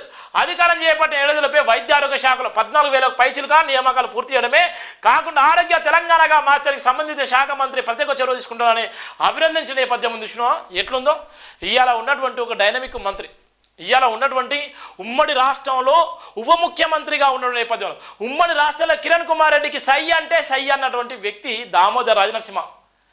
దొర పీకుడేంద్ర అన్నట్టుగా ఆ రోజున్నటువంటి ఆ రోజున్న సమైక్య పాలనగా అడ్డుపడేటువంటి నేపథ్యంలో సమైక్య పాలనలో బలంగా ఉండి 1,000 కోట్ల రూపాయలు కూడా ఆయన ముందు కూడా ఇలా కుమ్మరించేటువంటి నేపథ్యంలో మౌనంగా ఉండు దామోదర్ అంటే నా తెలంగాణ రాష్ట్ర ప్రజల కోసం నేను మౌనంగా ఉండను, నేను డబ్బొద్దు ఏదొద్దు, నా మీద నిందలేసుకో అపనిందలేసుకో, నా తెలంగాణ రాష్ట్రమే ఆకాంక్షనే ఆయన తృణ ప్రణయంగా ఒక పక్కనే కిరణ్ కుమార్ రెడ్డి కుట్రను కూడా ఆయన లెక్క చేయకుండా ఉప ముఖ్యమంత్రిగా ఇలా తెలంగాణ రాష్ట్రాన్ని సాధించినటువంటి గొప్ప మేధావి దామోదర్ రాజనరసింహ.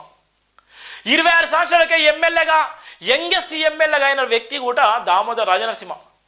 ఇలా కాంగ్రెస్ పార్టీని వెన్ను పెట్టుకొని కాంగ్రెస్ పార్టీకి నేను ఉన్నాననే భరోసానిచ్చి ఇవాళ ఆందోళన కాన్స్టిట్యున్సీ కాదు ఇవాళ ఉన్నటువంటి తెలంగాణ రాష్ట్ర ప్రజలకు ఇవాళ దామోదర్ అని అంటే అందరికీ ఒక సుపరిచితుడిగా ఉన్నటువంటి నేపథ్యం ఉండే. అందుకోసమే ఇవాళ ఉన్నటువంటి ఇవాళ డాక్టర్లే కానీ 108లే కానీ ఇవాళ పారామెడికలే కానీ ఇవాళ ఉన్నటువంటి ఫుడ్ సేఫ్టీ అధికారులే కానీ ఎవరైనా కూడా ఇవాళ గర్వంగా చెప్పుకునేటువంటి పరిస్థితి ఉందంటే ఇవాళ దామోదర్ రాజనరసింహ గారని ఇవాళ సీఎం గారు ఆయన గురించి చెప్పకనే చెప్పినటువంటి నేపథ్యం ఉంది.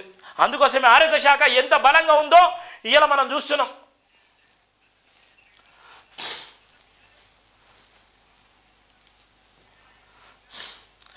మల్లన్న ఆలయ ప్రతిష్టను కాపాడండి. దేవాదాయ శాఖ మంత్రి ఉన్నత ఆలోచనలు దేవాలయాల అభివృద్ధికే దోహదపడుతున్నాయి. రాజకీయ బేషరతులు పోకుండా స్థానికులకే చైర్మన్ పదవి ఇచ్చి తీరాలి. ఐనవోలు మండల ఆదర్శమంతా మల్లికార్జున స్వామి ఆలయ ప్రభావమైనే పడి ఉంది. క్రమశిక్షణ కలిగిన ఆలయ భక్తిత్వం కలిగిన నాయకుడిని చైర్మన్గా ఎంపిక చేయాలి. గత ప్రభుత్వాల కాకుండా దేవాదాయ శాఖ పరువును బలోపేతం చేసిన మంత్రి కొండ సురేఖ స్థానిక రాజకీయ నాయకత్వం చైర్మన్ పదవి కోసమే ఎమ్మెల్యే కేఆర్ నాగరాజును ప్రవేశం చేస్తున్నట్లు విశ్వసనీయ సమాచారం. ఇక్కడ ఉన్నటువంటి ఇప్పటికే దాని రాసిన నేపథ్యం ఉంది. వివక్షత ఇలా ఐనవోలు మల్లన్న అంటే తెలియనటువంటి నేపథ్యం ఉంది. కానీ ఐనవోలు మల్లన్నకు జరిగేటువంటి నేపథ్యంలో ఇప్పటి వరకు కూడా ఒక దళిత చైర్మన్ ఇప్పటి వరకు కొనసాగించలేదు. అక్కడ ఎంపీలు ఉన్నా ఎమ్మెల్యేలు ఉన్నా రిజర్వేషన్ ఉన్నప్పటికీ కూడా దళిత చైర్మన్ మరి ఈ ఆలయంలో ఎందుకు రాడు? ఇక్కడ ఉన్నటువంటి మల్లను దర్శించుకున్నటువంటి నేపథ్యం ఎందుకు ఉన్నది? మరి దళితుల పైన ఒక ఉమ్మడి వరంగల్ జిల్లా ఈ వివక్షత ఉంటే అక్కడ అత్యధికంగా దళితులు ఉన్నటువంటి మేధావులు మరి ఎందుకు మౌనంగా ఉన్నారు? అందుకోసమే దేవాదాయ శాఖ ప్రక్షాళన జరగాలి. ఎవరు కొండ సురేఖ కనికరించాలని కూడా ఉన్నటువంటి ప్రధాన వార్త. ఎక్కడ తగ్గని ఆలయ ప్రతిభ చైర్మన్ ఎంపికలో తగ్గితే మొదటికే ప్రమాదంలో లక్షల కోట్ల భక్తుల ఆశయాలు మల్లన్న ఆలయంపై ఆధారపడి ఉన్న తెలంగాణ రాష్ట్ర వ్యాప్తంగా కీర్తి ప్రతిష్టలు కలిగిన శ్రీ మల్లికార్జున స్వామి దేవస్థానం చైర్మన్ పదవిని మురికిపిస్తారా? దైవభక్తి కోర్టు మెట్లకే పరిశీలన తావు ఇవ్వద్దు. దేవాదాయ శాఖ మంత్రి ఇలాగలో దైవభక్తిని చాటాలి. చైర్మన్ పదవికి పోటీదారులకు పైరుదారులను పక్కన పెట్టండి. ఆలయ విశ్వాసాన్ని చైర్మన్ ఎంపికలో బలపరచండి. శబాష్ అనే విధంగా ఆలయ చైర్మన్ నియమిస్తారా? చేతనివ్వని పనికి శ్రీకారం చుడతారా? వేచుడలే. అమ్మ మంత్రి కొండ సురేఖ శ్రీ మల్లికార్జున స్వామి దేవాలయానికి పెద్ద దిక్కు మీరే. ఎమ్మెల్యే కేఆర్ నాగరాజు అసలు సీజలైన భక్తి ప్రదర్శనలో చైర్మన్ ఎంపికతో బలాన్ని చేకూర్చాలి. ఆయన వాళ్ళు మల్లికార్జున స్వామి ఆలయం, చాళుక్యాలు, కాకతీయుల కళావైభవం ఉట్టిపడే మహిమనిత్వ క్షేత్రం కోరిన కోరికలు తీర్చే కొంగు బంగారం కొల్ల కురుమల ఒగ్గు కళాకారుల ఆరాధ్య దైవంగా పూజలు అందుకుంటున్న ఐలోని మల్లన్న ఆలయ ప్రతిష్టను కాపాడని భక్తులు కోరుతున్నారు. మల్లికార్జున స్వామి ఆలయం వర్ధనపేట నియోజకవర్గంలోని మాజీ ఐపీఎస్ అధికారి కేఆర్ నాగరాజు ప్రస్తుత ఎమ్మెల్యేగా ఎక్కువ బాధ్యతలు చేపడుతూ చైర్మన్ నిర్మాణంలో కీలక పాత్ర వహించాలని భక్తులు కోరుకుంటున్నారు. గత ప్రభుత్వాలే కాకుండా కాంగ్రెస్ ప్రభుత్వం నిజాయితీ గల భక్తి పౌరుషత్వాన్ని కనబరచడానికి స్థానికులకే చైర్మన్ పదవి కట్టబెడుతూ కోట్ల భక్తుల దైవభక్తిని పెంపొందించే విధంగా బలపరచాలని ఐనవల్ మండల ముక్తకంఠంతో వేడుకున్న నేపథ్యం కూడా ఇక్కడ చూస్తున్నాం. వాళ్ళకి రావాల్సిన వాటా రావాలి. ఇలా చైర్మన్ పదవిలో కూడా అలసత్వం వాయిస్తే ఊరుకునే లేనటువంటి నేపథ్యం కూడా మనం చూస్తున్నాం. ఇలా ఉన్నటువంటి ప్రధాన వార్త. జనవరి 5న మాదిగ విద్యార్థి గర్జన సభ. 30 సంవత్సరాలు మా న్యాయమైన డిమాండ్ ఎస్సీ వర్గీకరణపై సుప్రీంకోర్టు యొక్క తీర్పు నేపథ్యంలో ఉస్మానియా యూనివర్సిటీలో ఉన్న వివిధ విద్యార్థి సంఘాల విద్యార్థి నాయకులందరూ కలిసి ఎస్సీ వర్గీకరణ అమలుకై జనవరి 5న మాదిగ విద్యార్థి గర్జన సభను నిర్వహించినట్లు తెలిపారు. ఉస్మానియా యూనివర్సిటీ ఫ్యాకల్టీ క్లబ్లో నిర్వహించిన విస్తృత స్థాయి సమావేశం ఉస్మానియా యూనివర్సిటీలో ఉన్న వివిధ విద్యార్థి సంఘాల విద్యార్థి నాయకులు పాల్గొని మాట్లాడుతూ భారత రాజ్యాంగ నిర్మాత డాక్టర్ బిఆర్ అంబేద్కర్ సూచించిన సమానత్వ సూత్రం ఆధారంగానే జనాభా తామాషా ప్రకారం విద్యా, ఉద్యోగ, ఉపాధి, రాజకీయ రంగాల్లో సమాన వాటా దక్కాలని కోరుతున్నామని అన్నారు. ఎస్సీ వర్గీకరణ జరగకపోవడం వల్లనే 30 ఏళ్ల నుండి మాదిగ ఉపకుల విద్యార్థులు విద్య, ఉద్యోగ, ఉపాధి రంగాల్లో తీవ్రంగా నష్టపోయారని అన్నారు. భారత అత్యున్నత న్యాయస్థానం సుప్రీంకోర్టు ఇచ్చిన తీర్పును కట్టుబడి వర్గీకరణ వ్యతిరేకిస్తున్నటువంటి వారందరూ భారత రాజ్యాంగాన్ని గౌరవించాల్సిన బాధ్యత ఉందని, ఇప్పటికైనా వర్గీకరణకు సహకరించి అన్నదమ్ముల్లాగా కలిసి ఉందామని కోరారు. రాష్ట్ర ప్రభుత్వం కూడా ఎస్సీ వర్గీకరణ విషయంలో కాలయాపన చేయడం తగదనన్నారు. ఎస్సీ వర్గీకరణ చేపట్టకుండా ఉద్యోగ నోటిఫికేషన్లు భర్తీ చేయడాన్ని తీవ్రంగా ఖండించారు. కాబట్టి ఎస్సీ వర్గీకరణ చేసిన తర్వాతనే ఉద్యోగ నియామకాలు చేపట్టని కోరారు. విద్యా, ఉద్యోగ, ఉపాధి, రాజకీయ రంగంలో మాదిగ ఉపకులాల విద్యార్థులందరికీ న్యాయం జరగని ఉద్దేశంతో ఎస్సీ వర్గీకరణ అమలు చేయాలని రాష్ట్ర ప్రభుత్వంపై ఒత్తిడి చేయడానికి జనవరి 5న మాదిగ విద్యార్థి గర్జన సభ నిర్వహించినట్లు సభను విజయవంతం చేయడానికి రాష్ట్రంలో ఉన్న వివిధ జిల్లాల, నియోజకవర్గాల, మండలాల నుండి పెద్ద ఎత్తున సభకు హాజరై విజయవంతం చేయాలని పిలుపునిచ్చారు. ఈ కార్యక్రమంలో వివిధ విద్యార్థి సంఘ నాయకులు కూడా పాల్గొన్న నేపథ్యం ఉంది. అనేకమైనటువంటి విద్యార్థి సంఘ నాయకులు జనవరి 5న మాదిగ విద్యార్థి గర్జన సభను అయితే చేపట్టే నేపథ్యం ఉంది. ఎవరైతే ఉన్నారో జనాభా తామాషా ప్రకారం రావాల్సిన వాటా ప్రకారం రాకపోతే ఇవాళ విద్యార్థులు కూడా నష్టం జరుగుతుంది. విద్యార్థులు తీవ్ర స్థాయిలో మనోవేదన గురైపోయే నేపథ్యం ఉంది. ఏదైతే ఇవాళ ఉన్నటువంటి టీఎస్పీఎస్ విషయంలో కానీ, గ్రూప్ 2, గ్రూప్ 3, గ్రూప్ 4 విషయంలో కానీ ఇప్పటికే రిజర్వేషన్ ఇంప్లిమెంటేషన్ చేయక చాలా వరకు నష్టం జరుగుతుంది. ఇవాళ మేము చదువుకున్నటువంటి పీజీలు కానీ, పిహెచ్లు కానీ అర్థం లేనటువంటి పరిస్థితి ఉంది. అందుకోసమే ఇవాళ జనాభా తామాషా ప్రకారం రావాల్సిన వాటా రావాలని కూడా ఇవాళ 5న జరిగేటువంటి విద్యార్థి గర్జన సభ కూడా వాళ్ళు పిలుపునిచ్చిన నేపథ్యం ఉంది ఉస్మానియా యూనివర్సిటీ నుంచి. ఇవాళ ఉన్నటువంటి జనవరి 5న మాదిగ విద్యార్థి గర్జన సభ కూడా ఉస్మానియా యూనివర్సిటీ వేదికగా పెద్ద ఎత్తున కూడా వాళ్ళు ఇలా సభ పెట్టేటువంటి నేపథ్యం కూడా మనం చూస్తున్నాం. ఇది జైవిన్ దినపత్రికలో ఉన్నటువంటి ప్రధాన వార్త.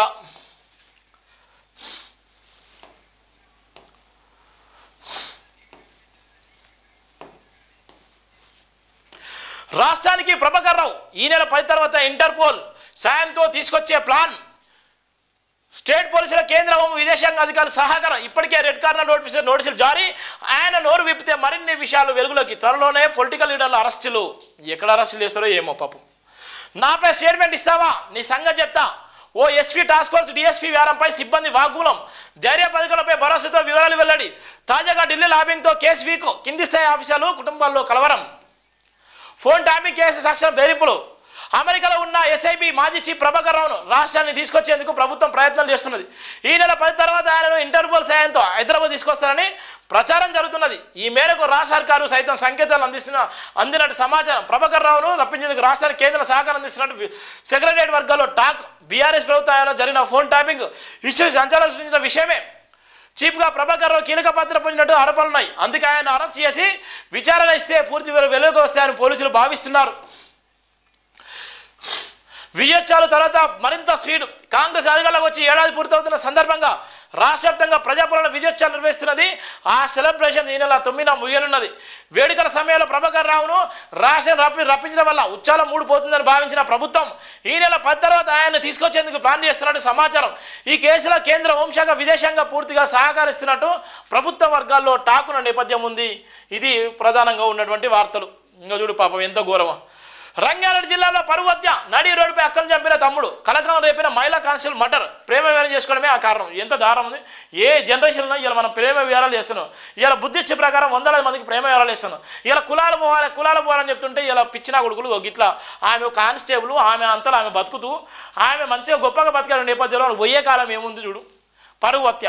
ఎక్కడ పరువు హత్యలు ఇవి రాయడానికన్నా కొద్దిగానే ఉండాలి. ఎంత బాధాకరం అంటే అంత బాధాకరం. అందుకోసమే జయబింద్ర పత్రికలో రాసినటువంటి వార్త బ్రహ్మాండంగా ఉంది. ఇదే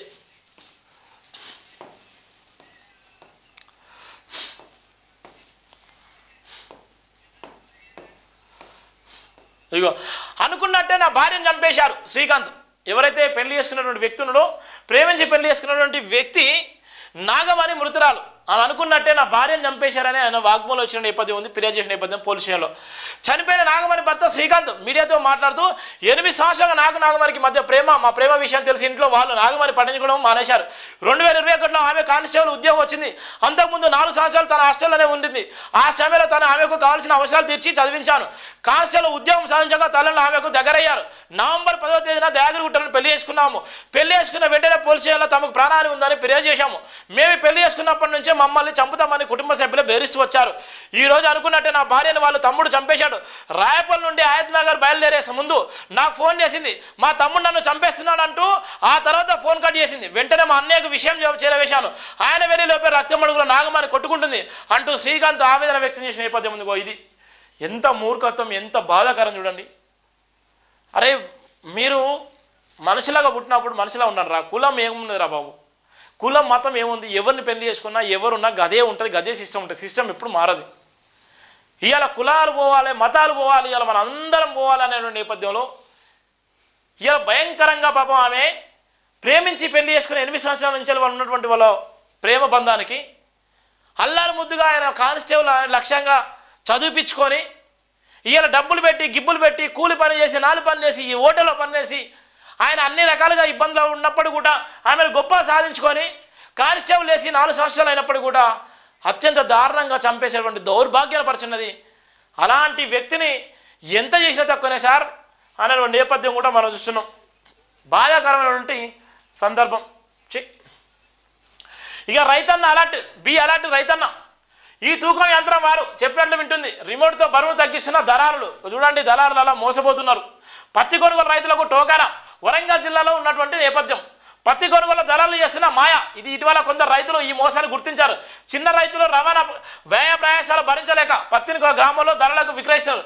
మార్కెట్ కంటే క్వింటాపై 100 నుంచి 200 ఎక్కువ చెల్లిస్తామంటూ ధరలు చెబుతుండడం మరో కారణం. రైతుల ఇళ్లలో పొలాల మధ్యకే దళారులు వాహనంలో యంత్రాలు తీసుకెళ్లి పంట తూకం వేస్తారు. ఆ యంత్రంలో ఒక చిప్పు అమర్స్తున్నారు. 50 నుంచి 100 మీటర్ల దూరం నుంచి రిమోట్తో ఈ చిప్పు నియంత్రించవచ్చు. రిమోట్ అనే బటన్ ఒక్కసారి నొక్కితే 5 కిలోలు, 2 సార్లు నొక్కితే 10 కిలోలు తగ్గేలా ఏర్పాటు చేసుకుంటున్నారు. మరికొందరు యంత్రాల్లో ముందుగానే 5 నుంచి 10 కిలోలు తగ్గేలా సర్దుబాటు చేసుకొని మోసగిస్తున్నారు. నాకు తెలిసిన ఓ పత్తి రైతుకు పాపం ఇలాంటి అనుభవం ఎదురైంది. 40 నుంచి 40 కిలోల తూగాల్సిన పత్తి బస్తాను కంటాపై పడితే 30 కిలోలు చూపించడంలో అనుమానం వచ్చింది. అదే యంత్రంపై 90 కిలోల బరువు ఉన్న వ్యక్తి నిలబెట్టగా 68 కిలోలు చూపించింది. ఆ వ్యక్తి దూరంగా పోయి చూస్తే ఇగో ఈ బండారు అంతా బయటపడ్డది. మోసం ఎట్లా జరుగుతుందండి. మోసం చేసే వాళ్ళు ఎట్టున్నాడు. మోసం చేసే వాళ్ళు ఎంత భయంకరంగా ఉన్నటువంటి రైతులారా ఎట్లా మోసపోతున్నారండి. రైతన్నలారా మీరు మోసం చేయడానికి కూడా వెనకాడపోతలేరు. ఇక్కడ ఉన్నటువంటి నకిలీ వెధవలు ఎంత దారుణంగా మోసం చేస్తున్నారో, ఎంత భయంకరంగా మోసం చేస్తున్నారో. ఈ మోసాలు కూడా ప్రభుత్వానికి పట్టాయి. చూడు వాడు ఎట్లా చూడ, వాడు రిమోట్ నొక్కితే ఎంత దూరంగా నొక్కినా కూడా 5 కిలోలు 10 కిలోలు తగ్గిపోతుంది. వాడు కింట బరువు ఉన్నాడు కూడా వాడు ఎంబట 10 కిలోలు 20 కిలోలు తగ్గిపోతున్నట. వాడు ఆశ్చర్యానికి గురయ్యేటువంటి నేపథ్యం ఉంది. అందుకోసమే రైతన్నలారా ఇక జర గమనించండి అన్నటువంటి ప్రధాన వార్త కూడా జైభీం దినపత్రికలో ఉన్నటువంటి ప్రధాన వార్తలు. దయచేసి జైభీం టీవీని సబ్స్క్రైబ్ చేసుకోండి, షేర్ చేయండి, విలువైన కామెంట్ చేయండి. ఇది మన టీవీ, మన గొంతుగా ఆత్మగౌరవం కోసం పుట్టిన ఏకైక నినాదం జైభీం నినాదం. 24/7 జైభీం అనేటువంటి నినాదం కూడా ఎవరికి భయపడకుండా, ఎవరికి తల వంచకుండా నిలబడ్డటువంటి, అంబేద్కర్ ఆశయంలో నిలబడ్డటువంటి ఏకైక నినాదం జైభీం టీవీ. ప్రతి ఒక్కరు కూడా సబ్స్క్రైబ్ చేసుకోండి, పే బ్యాక్స్ చేయండి. ఇది మన టీవీ, మన గొంతుగా. Thank you so much.